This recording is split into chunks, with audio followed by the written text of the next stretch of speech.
Welcome back to Wicked Auto. Today, we're adding some more lights. It feels like kind of repetitive, doesn't it? Add more lights, add more lights.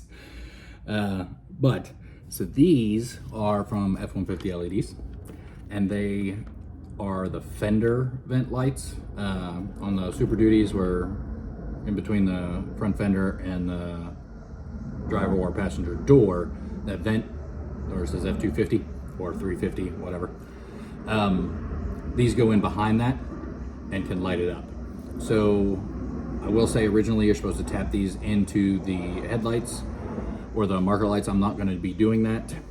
I'm going to try to wire these up to the auxiliary switches so I can turn them on and off instead of just having them on all the time. I prefer that way, so hopefully I can figure that one out. I'm going to try to have them on the same switch, just tie these two positives together, tie these two together, and then tie them into the auxiliary switch, tie the two negatives together, and ground them, of course. So hopefully the wire that's available is long enough to meet in the middle and get the auxiliary switch.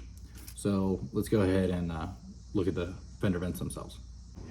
Okay, I'm gonna go ahead and say that this is a pain to get off. It is not just, oh, let's pull these right off. So you can see it sitting here. So let's flip it over, and you can see that they're the alligator clips. So you have to use your pry tool, see it laying there, and get in the top, get in behind it, and then you have to stick a screwdriver or something to depress that pin on each side, but you have to do both sides, and that is the pain in the ass, is to get both sides.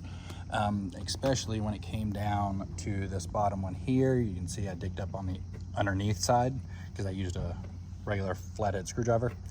That one was a pain, and then this one was a pain. These weren't too bad, the top four. I'm assuming because I took the top four off, so the pressure was more on these, but that's how you take it off. So now that you see in here, you see the like felt stuff sitting in here. It's not even felt, I don't even, just the insulation. Just push that back, because you're going to be putting that, if you see the little flat edge right there, that's where you're going to be sticking the lights. They stick right on there. So you want to push this, make sure it's behind it. Now we're going to go ahead, and I'm going to use Geon Prep as usual. You can use like purple alcohol, whatever.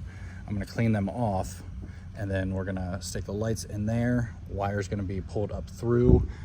Hood's already popped, I just got to pop it up, and then pull the wire up through here in this corner. So let's go ahead and do that. Okay, I got them all wired up. Now I will say, removing this side was a hell of a lot easier than the other side. See, that's just dirt. Or no, that's from somebody else, I guess. That's, I guess, what you get when you buy used. I have no marks, especially like the other side. A lot easier. So once you get the first one, the second one's easier. That's what they look like without the badge back on, right? Lined up along the inside, like I said. And there's all your extra wiring. I just zip tied it to there. I did tie it into the aux switch, the first one, exactly how I said it. You just take the two negatives.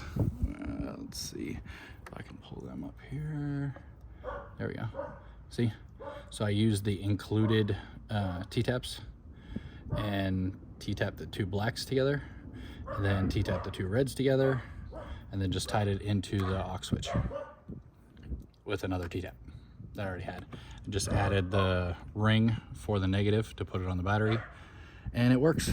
So of course I tested it before saying I'm done, but that's how I did it. You see exactly how I did it. Now running it up through, you have to fit your hand in between the body and the frame. Left hand driver side, right hand passenger side, and then reach it up through the top slot, right? The other hand reach here. I pulled this side through this hole, hoping this doesn't hit it. The driver's side, I just looped it underneath this part because there's a gap right here. Should have did that on this side. But I'd already hooked it up by the time I noticed. So learn from my mistakes, but they do work. These, they're just gonna clip back in, right? Because they're just the alligator clips.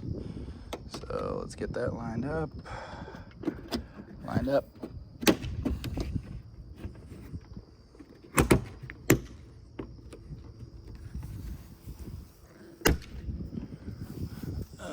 Good. Gaps all the way around are good. Okay, and back on. So let's do the other side. Yep, with the lift I need a ladder to be able to get up into hood, underneath the hood. So let's throw this one back on, line it up.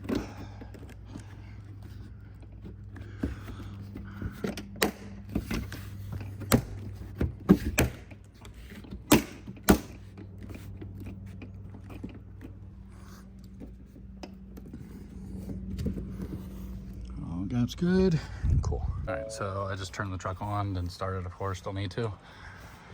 And the aux switch, somewhere. Put it to on. There you go. Well, you can kind of see it still in the day, but you see all the light come through. Like I said, we'll be back at night to see how they look. Of course, at night when it matters, because during the day, driving, you're not gonna be able to see that. See? But we'll be back. See how it looks. Look, turned on the flare lights, or the flare lights, the vent lights. They do look good. I'm still getting used to the amber, because obviously when they're on, they're amber. If it'll focus, cab lights, they're amber, and then the grill lights are amber. So I figured the amber would look good, but I don't know. I think maybe I don't know if I should have went with white or not, because you can get different colors through them. Just so you know. Like, comment, subscribe. See y'all next time.